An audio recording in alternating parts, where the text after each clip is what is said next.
ಅಪ್ಪನ ಜೇಬದಾಗ ದುಡ್ಡು ಕಳ್ತನವನ್ನು ಮಾಡ್ತಾರ. ಮಮ್ಮಿ ಏನಾದ್ರು ಯಾವ್ದಾದ್ರು ಡಬ್ಬ್ಯಾಗ ರೊಕ್ಕ ಇಟ್ಟಿದ್ದಂದ್ರೆ ಅದನ್ನ ಅವ್ರಿಗೆ ಗೊತ್ತಾಗಲಾರ್ದಂದು ಕಳ್ತನ ಮಾಡ್ತಾರ. ಮತ್ತೆ ಏನ್ ಮಾಡ್ತಾರೆ, ದೇವ್ರ ಗುಡಿಗೆ ಹೋದ್ರಂದ್ರೆ ಆರ್ತಿ ತಟ್ಟೆಗಳಿಗೆ ಇರುವಂತ ದುಡ್ಡನ್ನು ಕಳ್ತನ ಮಾಡ್ತಾರೆ. ಮತ್ತ ಈಗ ಇಂಥ ಕಾರ್ಯಕ್ರಮಕ್ಕೆ ಮದುವೆಗೆ ಎಲ್ಲ ಹೋದಾಗ ಚಪ್ಪಲ್ ಕೊಡ್ತಾರೆ. ಯಾರ್ಯಾರು ಚಪ್ಪಲ್ ಕೊಡಾಗ ಇಂಥವೆಲ್ಲ ಕಳ್ತನ ಮಾಡಲ್ಲ. ಇಷ್ಟ ಯಾಕೆ ಮನೆಯನ್ನ ರಾತ್ರಿ ಟೈಮ್ನಾಗ ಯಾರು ಹೇಳಲ್ಲ ಹೊತ್ತು ಮನೆಯನ್ನ ಕಳ್ತನ ಮಾಡ್ತಾರೆ. ಮನೆಯನ್ನ ಮನೆ ಕಳ್ತನ ಮಾಡಲ್ಲ. ಮನೆಯೊಳಗಿರುವಂತಹ ಕಿಮ್ಮತ್ತಿನ ವಸ್ತುವನ್ನು ಕಳ್ತನ ಮಾಡ್ತಾರೆ. ಮತ್ತ ಇದಕ್ಕೆ ದೊಡ್ಡದವರು ಬ್ಯಾಂಕ್ ಲೂಟಿ ಹೊಡಿತಾರೆ. ಈ ರೀತಿಯಾಗಿ ಕಳ್ಳತನವನ್ನು ಮಾಡ್ತಾರೆ. ಅದಕ್ಕೆ ಬಸವಣ್ಣನವರು ಹೇಳ್ತಾರೆ ಕಳ್ಳಬೇಡ ಅಂತ ಹೇಳ್ತಾರೆ. ಗುರು ಶಿಷ್ಯರಿಬ್ಬರಿದ್ರು.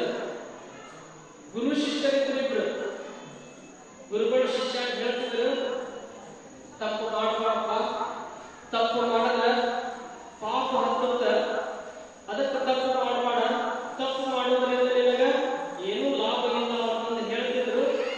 ಆದ್ರೂ ಕೂಡ ಶಿಷ್ಯ ಏನ್ ಮಾಡ್ತಿದ್ದ, ಕಳ್ತನ ಮಾಡೇ ಬಂದಿದ್ದ. ಗುರುಗಳು ಎಲ್ಲರೂ ಕರ್ಕೊಂಡು ಹೋದ್ರೆ ಏನಾಗುತ್ತೆ, ಕಳ್ತನ ಮಾಡೇ ಬಂದಿದ್ದ. ಎಷ್ಟು ಹೇಳಿದ್ರು ಕೂಡ ಗುರುಗಳು ಅವು ಕಳ್ತನವನ್ನು ಮಾಡುವುದನ್ನು ಬಿಟ್ಟಿದ್ದಿಲ್ಲ. ಕಳ್ತನವನ್ನು ಮಾಡಿ ಮಾಡಿ ಮಾಡಿ ಮಾಡಿ ಅವ ಒಂದು ರೀತಿಯಾದಂತಹ ಕಳ್ಳ ಅನಿಸ್ಕೊಂಡು ಬಿಟ್ಟಿದ್ದ. ಗುರುಗಳು ಇವು ಯಾವಾಗ ತಪ್ಪು ಮಾಡ್ತಾನಲ್ಲ ಅವಾಗ ಒಂದು ಗಾಡಿಗೆ ಮಳಿ ಬಿಡ್ತಿದ್ರು. ನೀವು ಶಿಷ್ಯ ಏನಾರ ತಪ್ಪು ಮಾಡೋದಂದ್ರೆ ಒಂದು ಗಾಡಿಗೆ ಮಳಿ ಬಿಡ್ತಿದ್ರಂತ. ಎಷ್ಟು ಮಳಿ ಬಡಿದ್ರು ಅಂತಂದ್ರೆ ಆ ಗಾಡ್ಯಾಗ ಮಳಿ ಬಡಿಯಾಕ ಜಾಗನೇ ಇದ್ದಿದ್ದಿಲ್ಲ. ಅಷ್ಟಕ್ಕೊಂದು ಮಳಿ ಬಡಿದ್ರು. ಯಾಕೆ ಬಡಿದ್ರಿ? ಅಷ್ಟು ತಪ್ಪು ಮಾಡಿದ್ದವ, ಅಷ್ಟು ಕಳ್ಳತನ ಮಾಡಿದ್ದ. ಆದರೂ ಕೂಡ ಈಗ ತಿದ್ದುಕೊಂಡ ಆಗ ತಿದ್ದುಕೊಂಡ ಅಂತಂದು ಗುರುಗಳು ಸಮಾಧಾನದಿಂದ ಇರ್ತಿದ್ರು. ಒಂದು ದಿವಸ ಏನು ಮಾಡ ಅಂತಂದ್ರೆ ದೊಡ್ಡ ಅರಮನೆಗೆ ಹೋಗಿ ರಾಜನ ಅರಮನೆಯಲ್ಲಿ ಇರುವಂತ ಅಪಾರವಾಗಿರುವಂತ ಸಂಪತ್ತನ್ನು ಕಳುವು ಮಾಡಿದ. ಸಂಪತ್ತನ್ನು ಕಳುವು ಮಾಡಿರುವಂತಹ ಶಿಷ್ಯನಿಗೆ ರಾಜ ಗಲ್ಲು ಶಿಕ್ಷೆಯನ್ನು ವಿಧಿಸಿದ. ನಿಮ್ಮ ಶಿಷ್ಯ ಇಷ್ಟು ದಿವಸ ನೀವೆಲ್ಲ ಹೇಳಿದ್ರು ಕೂಡ ಸಣ್ಣ ಪುಟ್ಟ ಕಳ್ಳತನವನ್ನು ಮಾಡ್ತಿದ್ದ. ಆ ಸಣ್ಣ ಪುಟ್ಟ ಕಳ್ಳತನವನ್ನು ಮಾಡುವಂತಹ ವ್ಯಕ್ತಿ ಬದಲಾದ ಪರಿಣಾಮವಾಗಿ ಇವತ್ತು ಅರಮನೆಯನ್ನ ಕಳ್ಳತನ ಮಾಡಲಿಲ್ಲ. ಅರಮನೆಯಲ್ಲಿರುವಂತಹ ವಜ್ರ ವೈಢೂರ್ಯ ಚಿನ್ನಾಭರಣವನ್ನು ಕಳ್ಳತನ ಮಾಡಿದಾನ. ಈ ಕಳ್ಳತನಕ್ಕೆ ನಾನು ಸಹಿಸುವುದಿಲ್ಲ ಅಂತ ರಾಜ ಅವರಿಗೆ ಗಲ್ಲು ಶಿಕ್ಷೆಯನ್ನು ಕೊಟ್ಟನು. ಅವಾಗ ಗುರುಗಳಿಗೆ ನಿನ್ನ ಕೊನೆಯ ಆಸೆ ಏನು ಅಂತ ಕೇಳಿದ ರಾಜ. ಏನಿದ್ರಿ, ನಾನು ಗುರುಗಳನ್ನು ನೋಡ್ಬೇಕು, ಅದ ನನ್ನ ಕೊನೆಯ ಆಸೆ. ಆಯ್ತು, ಗುರುಗಳ ಹತ್ರ ಕರ್ಕೊಂಡು ಹೋಗೋಣ. ಗುರುಗಳ ಹತ್ರ ಕರ್ಕೊಂಡು ಹೋದಾಗ ಶಿಷ್ಯ ಗುರುಗಳ ಪಾದವನ್ನು ಬಿದ್ದು ಒಳಗತ್ತಂತ. ಕಣ್ಣೀರಿನಿಂದ ಪಾದವನ್ನು ತೊಳೆದು ಬಿಟ್ಟ. ಅಷ್ಟು ಅಳಕತ್ತಂತ.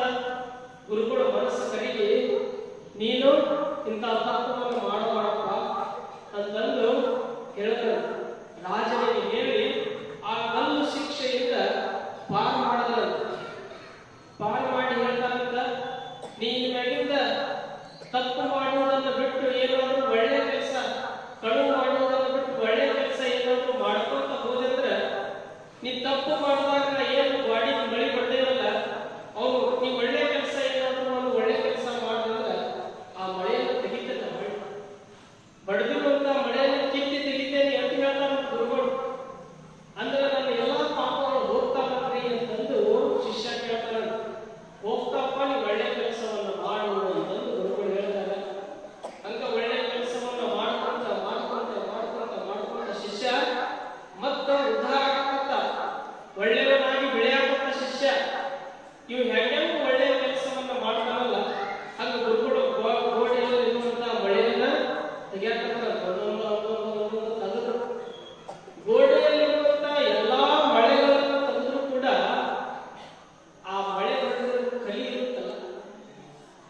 ಇರುತ್ತ ಇಲ್ಲ. ಶಿಷ್ಯ ಕೇಳ್ತಾನಂತ, ಗುರುಗಳ ನೀವು ಹೇಳ್ದಂಗ ನಾ ಎಲ್ಲಾ ಒಳ್ಳೆ ಕೆಲಸವನ್ನು ಮಾಡೀನಿ, ನೀವು ಎಲ್ಲಾ ಮಳೆ ತೆಗೆದ್ರಿ, ಆದ್ರೆ ಕಲಿ ಹಂಗ ಉಳಿದಿಲ್ಲ ಅಂತ ಗಾಡಿ ಬಂದಿರುವಂತ ಕಲಿ ಹಂಗ ಉಳಿದಿಲ್ಲ ಅಂತ ಶಿಷ್ಯ ಗುರುಗಳಿಗೆ ಕೇಳ್ತಾರಂತ. ಅವಾಗ ಗುರುಗಳು ಹೇಳ್ತಾರಂತ, ಅಡಿಕೆಗೆ ಹೋದ ಮಾನ ನೀನ್ ಏನಾದ್ರೂ ತಪ್ಪು ಕೆಲಸ ಮಾಡ್ದಿ ಅಂತಂದ್ರ ಹಿಂಗಾಗುತ್ತಪ್ಪ. ಕಳಂಕ ಅನ್ನೋದು ಬಹಳಷ್ಟು ದೊಡ್ಡದಿರುವಂತದ್ದು. ಅದು ಒಮ್ಮೆ ನಿಮಗೆ ಏನಾದ್ರೂ ಅಂಟುಕೊಂಡ್ಬಿಡ್ತಂದ್ರ ಅದನ್ನ ಅಳಕಿಸಿ ಹಾಕೋದು ಬಹಳಷ್ಟು ದೊಡ್ಡ ಸವಾಲಿನ ಕೆಲಸ ಆಗುತ್ತಪ್ಪ ಅಂತ ಹೇಳ್ತಾರೆ. ಅದಕ್ಕ ಕಾಜಲ್ ಸೆ ಕಾಲ ಕಲಂಕ ಹೈ ಅಂತ ಹೇಳ್ತಾರೆ. ಕಾಜಲ್ ಸೆ ಕಾಲ ಬಹುತ್ ಕಲಂಕ ಹೈ ಅಂತ ಹೇಳ್ತಾರೆ. ನೀವೆಲ್ಲ ಕಣ್ಣಿಗೆ ಹಚ್ಚಿಕೊಳ್ಳುವಂತಹ ಕಾಡಿಗೆ ಎಷ್ಟು ಕಪ್ಪಾಗಿರುತ್ತೆ, ಎಷ್ಟು ಕಪ್ಪಾಗಿರುವಂತಹ ಕಾಡಿಗೆಯನ್ನು ಕಣ್ಣಿಗೆಲ್ಲ ಹಚ್ಕೊಂತೀವಿ. ಆದ್ರೆ ಅದಕ್ಕಿಂತಲೂ ಕಳಂಕವಾಗಿರುವಂಥದ್ದು, ಅದಕ್ಕಿಂತಲೂ ಕಪ್ಪಾಗಿರುವಂಥದ್ದು ಯಾವುದು ಅಂತಂದ್ರೆ ಕಳಂಕ ಅಂತ ಹೇಳ್ತಾರೆ. ಅದಕ್ಕೆ ಹೇಳ್ತಾರೆ ಕಳಬೇಡ ಅಂತ ಹೇಳ್ತಾರೆ. ಕಳ್ಳತನವನ್ನು ಮಾಡುವುದನ್ನು ನಾವು ಬಿಡಬೇಕು.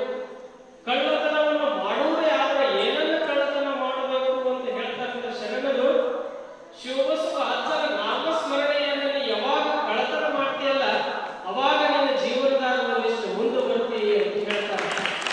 ನಾವು ಕಳ್ಳತನವನ್ನು ಯಾರನ್ನ ಕಳ್ಳತನವನ್ನು ಮಾಡ್ಬೇಕಂದ್ರೆ ಗುರುಗಳ ಭಗವಂತನ ನಾಮಸ್ಮರಣೆಯನ್ನು ನಾವೇನಾದ್ರೂ ಕಳ್ಳತನ ಮಾಡ್ಕೊಂಡು ಹೋದೀವಿ ಅಂತಂದ್ರೆ ನಾವು ಗುರುಗಳ ಪಾತ್ರಕ್ಕೆ, ಗುರುಗಳ ಆಶೀರ್ವಾದಕ್ಕೆ ಪಾತ್ರರಾಗ್ತೀವಿ. ಅದಕ್ಕಾಗಿ ಬಸವಣ್ಣನವರು ಸಪ್ತ ಸೂತ್ರಗಳನ್ನು ಹೇಳಿದ್ರು. ಕಳಬೇಡ, ಮುಂದುವರೆದು ಹೇಳ್ತಾರೆ, ಕಳಬೇಡ ಆದ್ಮೇಲೆ ಯಾವುದು? ಕೊಲಬೇಡ ಅಂತ ಹೇಳ್ತಾರೆ. ಕೊಲಬೇಡ ಅಂದ್ರೆ ಯಾರಿಗೂ ಕೂಡ ಹಿಂಸೆಯನ್ನು ಮಾಡಬೇಡ ಅಂತ ಹೇಳ್ತಾರೆ. ಒಂದು ಕಡೆ ಹೇಳ್ತಾರಲ್ಲ, ಅಹಿಂಸಾ ಪರಮೋ ಧರ್ಮ ಅಂತ ಹೇಳ್ತಾರೆ. ಹಿಂಸೆಯನ್ನು ಮಾಡಬೇಡ. ಹಿಂಸೆಯನ್ನು ಮಾಡುವುದರಿಂದ ನಿನಗೆ ಯಾವುದೇ ರೀತಿಯಾದಂತಹ ಲಾಭ ಇಲ್ಲ. ನಾವೆಲ್ಲರೂ ಕೂಡ ಪ್ರಾಣಿ ಹಿಂಸೆ ಮಾಡುವುದನ್ನ ನೋಡ್ತೀವಿ. ಪ್ರಾಣಿ ಹಿಂಸೆ ಮಾಡುವುದನ್ನ ನಾವು ನೋಡ್ತೀವಿ. ಆದ್ರೂ ಕೂಡ ನಮಗೆ ಗೊತ್ತೈತಿ, ಶರಣರ ವಚನಗಳು ಗೊತ್ತದಾವ, ಎಲ್ಲವೂ ಗೊತ್ತಿದ್ರು ಕೂಡ ನಾವು ಪ್ರಾಣಿ ಹಿಂಸೆಯನ್ನು ಮಾಡೋದು ಮಾತ್ರ ಬಿಡುವುದಿಲ್ಲ. ಮೊನ್ನೆ ಪಂಚಮಿಗೆ ಯಾರಿಗೆ ಹಾಲು ಇರ್ತದೆ? ಹಾವಿಗೆ ಹಾಲು ಅಂದ್ರೆ ಅದ ಹಾವು ಮನೆ ಏನ್ ಮಾಡ್ತೀವಿ? ಹಾವು ಮನೆ ಬನ್ನಿ ಅಂತಂದು ನಮಗೆ ಕಲ್ಲನ್ನು ಹೊಡೆದು ಒಗರು ಬಿಡ್ತೀವಿ ಹೊರಗೆ. ಕಲ್ಲು ನಾಗನ ಕಂಡರೆ ಹಾವನಗೆ ಎಂಬುವರಯ್ಯ, ದಿಟನಾಗನ ಕಂಡರೆ ಕೊಲ್ಲು ಎಂಬುವರಯ್ಯ ಅಂತಂದು ಶರಣರು ಹೇಳ್ತಾರೆ. ಅಂದ್ರೆ ಪ್ರಾಣಿಗಳನ್ನ ಹಿಂಸೆ ಮಾಡಬಾರದು ಅಂತ ಹೇಳ್ತಾರೆ. ಅಹಿಂಸಾ ಪರಮೋ ಧರ್ಮ ಅಂತ ಬರೇ ಬಾಯಿಂದ ಹೇಳಿದ್ರೆ ಆಗೋದಿಲ್ಲ. ಒಂದಿಷ್ಟು ಆಚರಣೆಯಲ್ಲಿ ನಾವು ಏನಾದರೂ ತಗೊಂಡ್ಬಂದೀವಿ ಅಂತಂದ್ರೆ ಅದಕ್ಕ ಒಂದು ಅರ್ಥ ಅನ್ನುವಂಥದ್ದು ಬರುತ್ತೆ. ಬಸವಣ್ಣವರು ಹೇಳ್ತಾರಲ್ಲ, ಹಬ್ಬಕ್ಕೆ ತಂದ ಹರಿಕೆಯ ಕುರಿ, ತೋರಣಕ್ಕೆ ತಂದ ತಳಿಳುವ ಮೇಲಿತ್ತು. ಹಬ್ಬಕ್ಕೆ ತಂದ ಹರಿಕೆಯ ಕುರಿ, ತೋರಣಕ್ಕೆ ತಂದ ತರಳೆ ಮೇಯಿತ್ತು. ಕೊಂತಹ ಎಂಬುದು ಮರಿಯದೆ ಬೆಟ್ಟ ಬಡಲ ಬರೆ ಬಂದಿತ್ತು. ಅದಂದೇ ಹುಟ್ಟಿತ್ತು, ಅದಂದೇ ಬಂದಿತ್ತು. ಕೊಂದವ ಉಳಿವರೆ ನೋಡ್ರಿ, ಕೊನೆದಾಗ ಎಷ್ಟು ಸುಂದರವಾಗಿ ಹೇಳ್ತಾರೆ. ಪ್ರಾಣಿ ಹಿಂಸೆಯನ್ನ ಎಲ್ಲರೂ ಕೂಡ ಮಾಡ್ತಾರೆ. ಮಾಡುವಂತಹ ಮನುಷ್ಯ ಅವನೇನ ಹಂಗ ಶಾಶ್ವತವಾಗಿ ಭೂಮಿ ಮೇಲೆ ಉಳಿತಾನ ಅಂತ ಕೇಳ್ತಾರೆ. ಕೊಂದವ ಉಳಿವರೆ ಕೂಡಲ ಸಂಗಮ ದೇವ ಅಂತ ಹೇಳ್ತಾರೆ. ಪ್ರಾಣಿ ಹಿಂಸೆ ಬಹಳಷ್ಟು ಮಹಾಪಾಪ ಅಂತ ಹೇಳ್ತಾರೆ. ನಾವೆಲ್ಲ ಯಾವ್ದಾದ್ರು ಒಂದು ಜಾತಿ ಬಂದ್ರೆ ಸಾಕು, ಏನ್ ಮಾಡ್ತೀವಿ? ಬಲಿ ಕೊಡುವಂತ ಪ್ರಾಣಿಯನ್ನ ಎಷ್ಟು ಈ ವಿಜೃಂಭಣೆಯಿಂದ ಬಾರಿಸ್ಕೊಂತ ಉಟ್ಕೊಂತ, ಅದಕ್ಕೇನು ಸಡಗರ ಏನು, ಸಂಭ್ರಮ ಏನು, ಅದನ್ನ ಒಯ್ಯುವುದೇನು, ಅದಕ್ಕೆ ಹಾರ ಹಾಕುವುದೇನು, ತಳಿರು ತೋರಣಗಳನ್ನು ಕಟ್ಟುವುದೇನು, ಎಷ್ಟು ವಿಜೃಂಭಣೆಯಿಂದ ಒಯ್ದು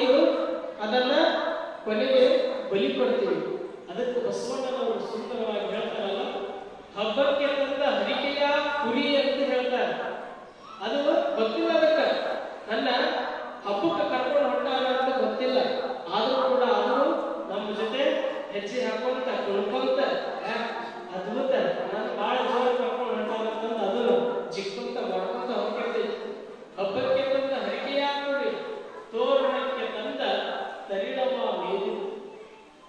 ತಳಿರು ತೋರಣಗಳನ್ನು ಕಟ್ಟಿರ್ತಾರೆ. ಹಬ್ಬದ ತಳಿರು ತೋರಣಗಳನ್ನು ಕಟ್ಟಿ ವಿಜೃಂಭಣೆಯಿಂದ ಸಡಗರದಿಂದ ಹಬ್ಬ ಜಾತ್ರೆಗಳನ್ನು ನಾವೆಲ್ಲ ಮಾಡ್ತೀವಿ. ಅದಕ್ಕೆ ಗೊತ್ತಿಲ್ಲ, ಆದ್ರೂ ಕೂಡ ಅಲ್ಲಿರುವಂತದ್ದನ್ನು ಮೇಯ್ಕೋತಾ ಇದ್ದೇನೆ, ಮೇಯ್ಕೋತೈತಿ. ಅದಕ್ಕೆ ಗೊತ್ತಾಗಲಾರ್ದ ಅದು ನಾನು ಇವತ್ತ ಇನ್ನೊಂದು ಸ್ವಲ್ಪ ದಿವಸಕ್ಕೆ ಇನ್ನೊಂದು ಸ್ವಲ್ಪ ತಾಸಿಗೆ ಸತ್ತು ಹೋಗ್ತೀನಿ ಅನ್ನೋದು ಗೊತ್ತಿಲ್ಲ. ಆದ್ರೂ ಕೂಡ ಅದು ಅಲ್ಲಿ ಸಂಭ್ರಮದಿಂದ ಆಗಕತ್ತೈತಿ. ಬಂದವ ಉಳಿಮನೆ ಅಂತ ಹೇಳ್ತಾರೆ. ಯಾರು ಕೂಡ ಈ ಭೂಮಿ ಮೇಲೆ ಶಾಶ್ವತವಾಗಿ ಇರುವಂತವರಲ್ಲ. ಎಲ್ಲರೂ ಕೂಡ ಒಂದಿಲ್ಲ ಒಂದು ದಿವಸ ಸಾಯಾರ. ಒಬ್ಬರು ಮನೆಗೆ, ಶಿಷ್ಯರ ಮನೆಗೆ ಗುರುಗಳು ಹೋಗಿದ್ದರು. ಶಿಷ್ಯರ ಮನೆಗೆ ಗುರುಗಳು ಹೋಗಿದ್ರು. ಗುರುಗಳು ಹೋಗಿ ಕುಂತಿದ್ರಂತ. ಶಿಷ್ಯರ್ಗ ಕೋಳಿ ಫಾರ್ಮ್ ಇತ್ತು. ಕೋಳಿ ಫಾರ್ಮ್ ನೋಡಿ ಬಹಳ ಸುಗಂಧ ಪರಿಮಳ ಬರ್ತಿತ್ತು. ಸುಗಂಧ ಬರ್ತ ಇಲ್ಲ. ಗುರುಗಳು ಹೋಗಿದ್ರು.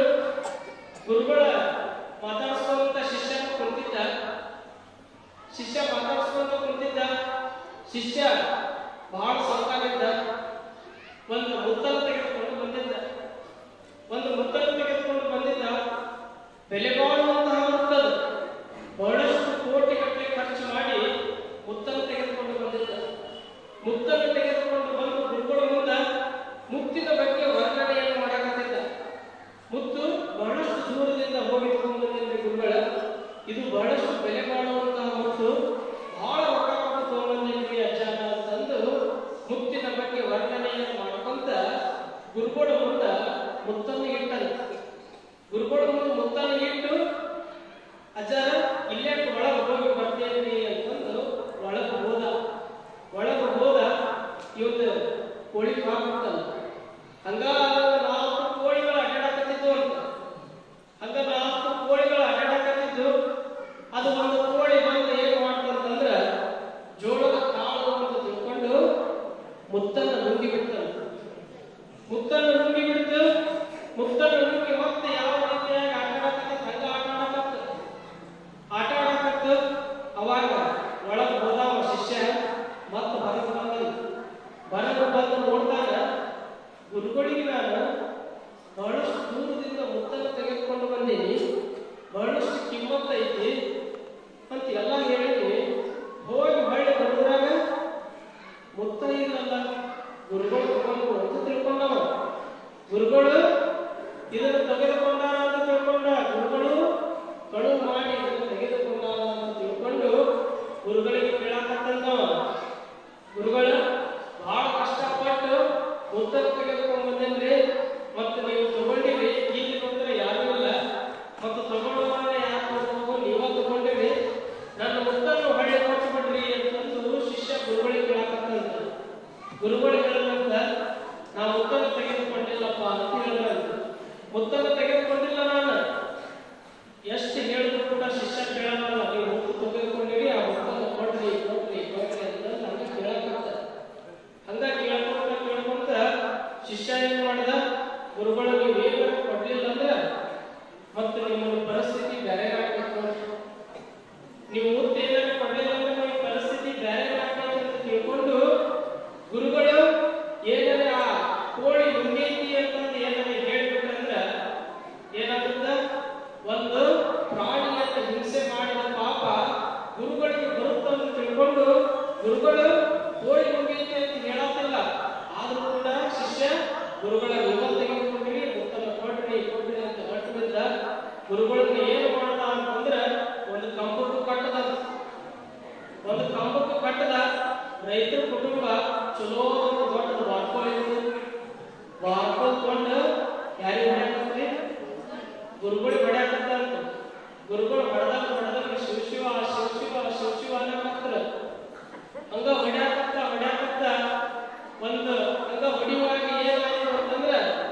ತಪ್ಪಿ ಆ ನುಂಗಿರುವಂತ ಕೋಳಿ ಬಿತ್ತಂತ ಹೊಡೆದ. ನುಂಗಿರುವಂತ ಕೋಳಿ ಹೊಡೆದು ಬಿದ್ದು ಅವಾಗ ಕೋಳಿ ಹೊಡೆದಿದ್ರೆ ಕೋಳಿ ಹೃದಯ ಬಹಳ ಮೃದುವಾಗಿರುವಂತಹ ಹೃದಯ ಕೋಳಿ ಸತ್ತು ಬಿಡ್ತದೆ. ಕೋಳಿ ಸತ್ತು ಬಿದ್ದಾಗ ಅವಾಗ ಗುರುಗಳು ಹೇಳ್ತಾರಂತ, ನಾನು ಇಲ್ಲಿವರೆಗೂ ಮುತ್ತು ಎಲ್ಲಿ ಐತಿ ಅಂತ ಯಾಕೆ ಹೇಳಿಲ್ಲ ಅಂತಂದ್ರೆ, ಒಂದು ಪ್ರಾಣಿಯನ್ನ ಹಿಂಸೆ ಮಾಡಿದ ಪಾಪ ಬರುತ್ತೆ ಅಂತ ನಾನು ಅದನ್ನು ಹೇಳಲಿಲ್ಲ. ನಿನ್ನ ಕೋಳಿ ಆ ಮುತ್ತನ್ನು ನುಂಗೈತಿ, ಈಗೇನು ಸತ್ತು ಬಿದ್ದೈತಲ್ಲ ಆ ಕೋಳಿ ಆ ಮುತ್ತನ್ನು ನುಂಗೈತಿ, ಅದರೊಳಗೆ ಮುತ್ತು ಐತಿ ಅಂತ ಹೇಳ್ತಾರೆ ಗುರುಗಳು. ಅವಾಗ ಶಿಷ್ಯ ಅದನ್ನ ಕೋಳಿಯನ್ನ ಹೋಗಿ ನೋಡ್ತಾನಂತ, ಮುತ್ತು ಕೋಳಿಯಲ್ಲಿ ಇರುತ್ತಂತ, ಕೋಳಿ ಹೊಟ್ಟಿ ಒಳಗೆ ಇರುತ್ತಂತ. ಅವಾಗ ಗುರುಗಳಿಗೆ ನಮಸ್ಕಾರ ಮಾಡಿ ಹೇಳ್ತಾನಂತ, ಗುರುಗಳ ನನ್ನಿಂದ ಬಹಳ ದೊಡ್ಡ ತಪ್ಪಾದ್ರೆ ಇಂಥ ತಪ್ಪು ಇನ್ನೊಮ್ಮೆ ಮಾಡುವುದಿಲ್ಲ ಅಂತ ಹೇಳ್ತಾರ. ಅದಕ್ಕೆ ಬಸವಣ್ಣನವರು ಹೇಳ್ತಾರ, ದಯವಿಲ್ಲದ ಧರ್ಮ ಅದಾವುದಯ್ಯ, ದಯವಿರಬೇಕು ಸಕಲ ಪ್ರಾಣಿಗಳಲ್ಲಿ, ದಯವೇ ಧರ್ಮದ ಮೂಲವಯ್ಯ, ಕೂಡಲ ಸಂಗಮ ದೇವ ನೊಂದಲ್ಲ ದೊಲ್ಲನಯ್ಯ ಅಂತ ಹೇಳ್ತಾರೆ. ನಾವು ಪ್ರಾಣಿ ಹಿಂಸೆಯನ್ನು ಮಾಡುವುದನ್ನು ಬಿಟ್ಟಾಗ ಮಾತ್ರ ನಾವು ಒಂದಿಷ್ಟು ಬದಲಾಗ್ತೀವಿ. ಈಗ ನೀವೆಲ್ಲ ಈಗಿನ ದಿನಮಾನದಾಗ ನೋಡಿರ್ಬೋದು, ಪ್ರಾಣಿ ಹಿಂಸೆ ಹೋಗೈತ್ರಿ. ಪ್ರಾಣಿ ಹಿಂಸೆ ಹಳೆಯ ಕಾಲದಲ್ಲ ನಾ ಹೇಳುದು. ಈಗ ಪ್ರಾಣಿ ಹಿಂಸೆ ಏನಿಲ್ಲ, ಡೈರೆಕ್ಟ್ ಪಚ್ ಹಾಕಿ ಬಿಡ್ತಾರೆ. ಮನುಷ್ಯರನ್ನ ಸುಳ್ಳು ಹೇಳ್ಬೇಡ. ಏನೇನು ನೀವು ಸಾಲಿಗೆ ಯಾಕೆ ಲೇಟ್ ಆಗಿ ಬಂದಿ ಅಂತ ಕೇಳಿದ್ರೆ ಹುಡುಗರು ಸುಳ್ಳು ಹೇಳ್ಬೇಕಾಗುತ್ತ. ಸರ್ ನಮ್ಮ ಮನೆಯಾಗ್ರಿ ನಾವು ಗೊತ್ತಾದ ಸತ್ತಿದ್ರೆ ಅದಕ್ಕೆ ಲೇಟ್ ಆಗಿ ಬಂದಿದ್ದೆ, ಅದಕ್ಕೆ ಸಾಲಿಗೆ ಬಂದಿರ್ತಿಲ್ಲ. ಸುಳ್ಳು ಹೇಳಿದ್ರೆ ಏನು ಕದಲು ಹೇಳೋದು ಬೇಕಾಗಲ್ಲ. ಇಂಥ ಸುಳ್ಳುಗಳನ್ನು ಹೇಳುವುದರಿಂದ ನಮ್ಮ ಜೀವನ ಉದ್ಧಾರ ಆಗುವುದಿಲ್ಲ. ಸತ್ಯವಾದ ಧರ್ಮೋಚ್ಚನ ಅಂತ ಹೇಳ್ತಾರೆ. ಸತ್ಯವನ್ನೇ ಮಾತನಾಡು, ಧರ್ಮದಿಂದ ನಡಿ ಅಂತ ಹೇಳ್ತಾರೆ. ಸುಳ್ಳನ್ನು ಮಾತನಾಡಬಾರದು ಅಂತ ಹೇಳ್ತಾರೆ. ಸತ್ಯವನ್ನು ಮಾತನಾಡು, ಅದೇನ ಕಷ್ಟ ಆಗಲ್ಲ. ಸುಳ್ಳು ಹೇಳುವವರಿಗೆ ಕಷ್ಟಗಳು ಕಡಿಮೆ ಅಂತ ಸತ್ಯ ಯಾರು ಹೇಳ್ತಾರಲ್ಲ ಅವರಿಗೆ ಕಷ್ಟಗಳು ಬರ್ತಾವ. ಪರಮಾತ್ಮ ಕಷ್ಟಗಳನ್ನ ಕೊಡ್ತಾನೆ, ಬ್ಯಾಡಂದ್ರೂ ಕೊಡ್ತಾನೆ, ಪರೀಕ್ಷೆ ಮಾಡ್ತಾನ ಪರಮಾತ್ಮ. ಇವ್ರು ಎಷ್ಟು ಸತ್ಯವಂತರಾದ ಅಂತ. ಸತ್ಯವಂತರ ಸಂಘವಿರಲು ತೀರ್ಥವೇನವೇ ಅಂತ ಹೇಳ್ತಾರೆ ದಾಸ. ಎಷ್ಟು ಸುಲಭವಾಗಿ ಹೇಳ್ತಾರಂದ್ರೆ, ನೀ ಏನಾದ್ರೂ ಸಂಘವನ್ನು ಮಾಡುವಂತಂದ್ರೆ ಸುಳ್ಳು ತಗಲು ಹೇಳುವಂತವ್ರ ಸಂಘವನ್ನು ಮಾಡಬೇಡ, ಸತ್ಯವಂತರ ಸಂಘವನ್ನು ಮಾಡುವುದು ಅಂತ ಹೇಳ್ತಾರೆ. ಒಂದರಾಗ ಇಬ್ರು ಹುಡುಗರಿದ್ರಂತ ಒಂದರಾಗ. ಅವರಿಬ್ಬರಿಗೆ ಒಂದು ಹೆಸರಿಟ್ಟಿದ್ರು. ಒಬ್ಬವ ಸಾವಿರ ಸುಳ್ಳ, ಇನ್ನೊಬ್ಬವ ಕೋಟಿ ಸುಳ್ಳ ಅಂತ. ಇಬ್ಬರಿಗೆ ಹೆಸರಾಯ್ತು, ಸಾವಿರ ಸುಳ್ಳ ಕೋಟಿ ಸುಳ್ಳ ಅಂತ. ಇಬ್ರು ಕೂಡ ಇರ್ತಿದ್ರು. ಏನ್ ಹೇಳಿದ್ರು ಬರೀ ಸುಳ್ಳ ಹೇಳೋದು, ಏನ್ ಹೇಳಿದ್ರು ಸುಳ್ಳ ಹೇಳೋದು. ಅದಕ್ಕೆ ಊರ್ ಮಂದಿ ಎಲ್ಲ ಸೇರಿಗೆ ಹೆಸರಿಟ್ಟಿದ್ರು, ಸಾವಿರ ಸುಳ್ಳ ಕೋಟಿ ಸುಳ್ಳ ಅಂತ. ಸಾವಿರ ಸುಳ್ಳ ಕೋಟಿ ಸುಳ್ಳು ಅಂತ ಹೇಳೋದು. ನಮ್ಮ ಮನಿ ಒಳಗೆ ಎಷ್ಟು ದನ ಆಗುತ್ತೆ, ನಮ್ಮ ಮನಿ ಒಳಗೆ ಎಷ್ಟು ದನ ಆಗುತ್ತೆ? 1 ಲಕ್ಷ ಆಕಳ, 1 ಲಕ್ಷ ಎಮ್ಮೆ, 2 ಲಕ್ಷ ಎತ್ತುಗಳ, ಈ ಕುರಿ ಆಡ ಮೊಲ ಇಂಥವೆಲ್ಲ ಅದಾವಲ್ಲ, ಇವತ್ತು 30 ಲಕ್ಷ ನಾವೇನೇ ಬೆಳಿಗ್ಗೆ ಎದ್ದು ಅವ್ರು ಮೇಯಕ್ಕಂತ ಬಿಟ್ಟಿವತ್ತಂದ್ರೆ ಪೂರ್ವದಿಂದ ಪಶ್ಚಿಮವರೆಗೂ ನಾವು ದನ ಕಾಣ್ತಾವ ಅಂತ ಹೇಳ್ತೀವಿ ನಾವು. ಸಾವಿರ ಸುಳ್ಳು ಮೊದಲ ಸುಳ್ಳು ಹೇಳಲ್ಲ. ಪೂರ್ವದಿಂದ ಪಶ್ಚಿಮವರೆಗೂ ನೋಡ್ಕೊಂಡು ಹೋದ್ರೆ ನಮ್ಮ ದನ ಕಾಣ್ತಾವ ಅಂತ ಹೇಳೋದು ನಾವು. ಮತ್ತೆ ಇವು ಇನ್ನು ಕೋಟಿ ಸುಳ್ಳಲ್ಲ, ಇವ ಅವ್ರು ಹಾಕುವ ಇವು ಸುಳ್ಳು ಹೇಳಲ್ಲ. ಹೌದಪ್ಪ, ನಿಮ್ಮ ದನ ಅಷ್ಟೊಂದು ಅವತ್ತು ಕೇಳೋದಂತ ಅಷ್ಟೊಂದು ನೋಡಿ ನಾವು ದನ. ನಮ್ಮ ಮನ್ಯಾಗ ಒಂದು ನದಿ ಕೋಲ್ ಐತಿ, ನಮ್ದೊಂದು ನಂದಿ ಕೋಲ್ ಐತಿ. ಅದು ಎಷ್ಟು ಉದ್ದ ಐತಿ ಅಂತಂದ್ರೆ ಈ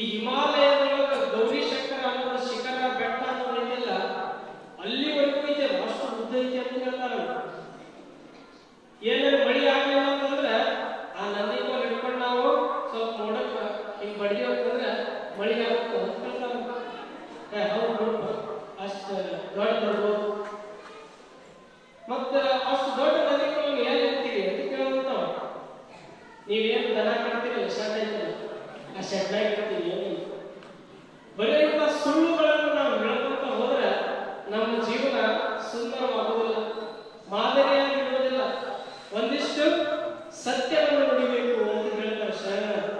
ಹೇಳ್ತಾರಲ್ಲ ಬಸವಣ್ಣನವರು, ನುಡಿದರೆ ಮುತ್ತಿನ ಹಾರದಂತಿರಬೇಕು, ನುಡಿದರೆ ಮಾಣಿಕ್ಯದ ದೀಪ್ತಿಯಂತಿರಬೇಕು, ನುಡಿದರೆ ಸ್ಫಟಿಕದ ಸಲಾಕೆಯಂತಿರಬೇಕು, ನುಡಿದರೆ ಲಿಂಗ ಮೆಚ್ಚಿ ಅಮೂಲವೆನ್ನಬೇಕು, ನುಡಿಯೊಳಗಾಗಿ ನಡೆಯದಿದ್ದರೆ ಕೂಡಲ ಸಂಗಮ ದೇವರು ತೊಲಿವನಯ್ಯ ಅಂತ ಹೇಳ್ತಾರೆ. ನಾವೇನಾದ್ರೂ ಮಾತಾಡ್ತೀವಿ ಅಂತಂದ್ರೆ ಒಂದಿಷ್ಟು ಒಳ್ಳೆಯದನ್ನೇ ಮಾತಾಡಬೇಕು, ಸತ್ಯವನ್ನೇ ಮಾತಾಡಬೇಕು.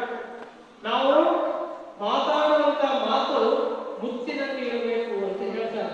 ಮುತ್ತಿನ ಹಾರವನ್ನು ನಾವೆಲ್ಲ ನೋಡಿರ್ತೀವಿ. ಮುತ್ತಿನ ಹಾರ ಹೇಗಿರುತ್ತೆ ಹೇಳ್ರಿ?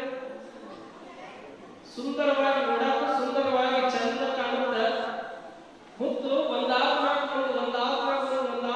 ಯಾವ ರೀತಿಯಾಗಿ ಸುಂದರವಾಗಿ ಕಾಣುತ್ತಲ್ಲ, ನಾವು ಮಾತನಾಡುವಂತ ಮಾತು ಮುತ್ತಿನಂಗಿರಬೇಕು. ನುಡಿದರೆ ಮುತ್ತಿನ ಹಾರದಂತಿರಬೇಕು. ಹಾರ ನೋಡಿರಲ್ಲ ಎಷ್ಟು ಸುಂದರವಾಗಿ ನುಡಿದರೆ ಮಾಣಿಕ್ಯದ ದೀಪ್ತಿಯಂತಿರಬೇಕು. ಮಾಣಿಕ್ಯದ ದೀಪ್ತಿ ಎಷ್ಟು ಪ್ರಕಾಶಮಾನವಾಗಿ ಹೊಳೆಯುತ್ತಲ್ಲ, ಆ ರೀತಿಯಾಗಿ ನಮ್ಮ ಮಾತುಗಳಿರಬೇಕು.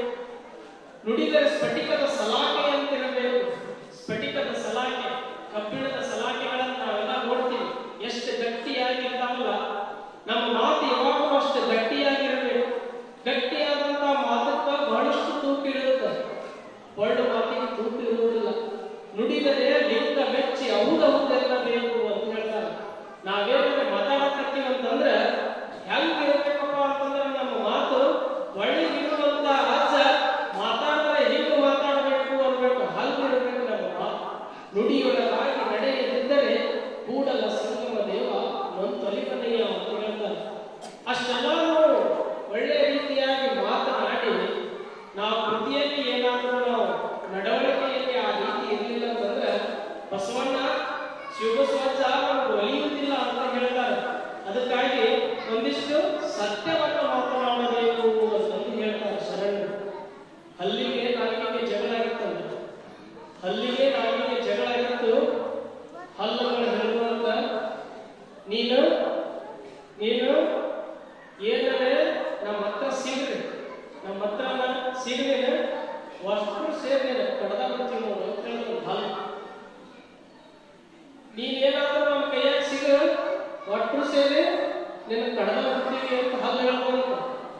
ಯಾರಿಗೆ ಹೇಳ್ತಂತ ನಾ ಏನಂದ್ರೆ ಒಂದು ಮಾತು ಅನ್ನವಾದ ಅಲ್ಲಂದ್ರೆ ನೀವು ಒಟ್ಟು ಉದಿರ್ಬಿಡ್ತಿರ್ತಾವಲ್ಲ ಅಂತ. ನಾವು ಒಳ್ಳೆಯ ಮಾತುಗಳನ್ನು ಆಡಬೇಕು ಅಂತ ಹೇಳ್ತಾರೆ. ಟೀಚರು ಪಾಠ ಮಾಡಕತ್ತಿದ್ರಂತ, ಹುಡುಗರಿಗೆ ಮಕ್ಕಳಿಗೆ ಪಾಠ ಮಾಡಕತ್ತಿದ್ರು. ಟೀಚರ್ ಕೇಳಿದ್ರು ಲಿಂಗಗಳು ಎಷ್ಟು ಅಂತ. ಲಿಂಗಗಳು ಎಷ್ಟು ಅಂತ ಕೇಳಿದ್ರು. ಎಲ್ಲ ಹುಡುಗರು ಎಲ್ಲರೂ ಬಂದಿದ್ರು ಮಕ್ಕಳು. ಟೀಚರ್ 3 ಲಿಂಗಗಳು ಅಂತ ಹೇಳಿದ್ರು. ಯಾವ್ಯಾವ ಹೇಳಿದ್ರು? ಒಂದು ಪುಲ್ಲಿಂಗ, ಒಂದು ಸ್ತ್ರೀಲಿಂಗ, ಇಲ್ಲಂದ್ರೆ ನಪುಂಸಕಲಿಂಗ ಅಂತ ಹೇಳ್ಬೋದು. ದೂರದ ಒಬ್ಬ ಗುಂಡ ಕುಂತಿದ್ದ, ಗುಂಡು ಸುಮ್ಮನೆ ಕುಂತಿದ್ದ. ಗುಂಡ ಯಾಕೆ ಸುಮ್ಮನೆ ಕುಂತಿಯಲ್ಲ ಅಂತ ಕೇಳಿದ್ರಂತ ಟೀಚರ್. ಗುಂಡ ಹೇಳ್ತಾರಂತ, ಟೀಚರ್ ಇವರೆಲ್ಲ ಹೇಳಕ್ಕಾಗಲ್ರಿ, ಇವ್ರು 3 ಹೇಳಕ್ಕಾಗಲಿ, ಇನ್ನು 3 ಬಿಟ್ಟಾರ್ರಿ ಅಂತ ಹೇಳಿದ್ರು. ಹೌದಾ? ಒಟ್ಟ 6 ಲಿಂಗ ಅದಾವ್ರಿ ಟೀಚರ್, 3 ಹೇಳ್ಯಾರ್ರಿ 3 ಹೇಳಿದ್ರಿ ಅಂತ ಹೇಳಿದ್ರು. ಹಂಗಂದ್ರೆ 6 ಲಿಂಗ ಯಾವ ಹೇಳಪ್ಪ ಅಂತ ಟೀಚರ್ ಕೇಳಿದ್ರು. ಅವಾಗ ಗುಂಡ ಎದ್ರಿ ಅಂತ ಹೇಳಿದ್ರಂತ. 1ನೇದ್ರಿ ಪುಲ್ಲಿಂಗ್ರೆ, 2ನೇದ್ದು ಸ್ತ್ರೀಲಿಂಗ್ರೆ, 3ನೇದ್ದು ನಪುಂಸಕಲಿಂಗ್ರೆ, ಶ್ರೀಲಂಕಾದ ಬಾಲಿಂಗ್ ಅಂತಾನಲ್ಲ ಅವ ಮಾಲಿಂಗ್ರೆ, ನಮ್ಮ ಗೆಳೆಯ ಬಂದ್ರೆ ನೀವು ಸಿದ್ಲಿಂಗ್ರೆ, ನೀವೇನಿದ್ರೆ ನೀವು ನಮ್ಮ ಡಾರ್ಲಿಂಗ್ರೆ. ಈಗ ಹುಡುಗರೆಲ್ಲ ಹಿಂಗೆಲ್ಲ ಮಾತಾಡ್ತಾರೆ. ನಮ್ಮ ಭಜನಾ ಒಂದು ಪದವನ್ನು ಹಾಡದ ಮೇಲೆ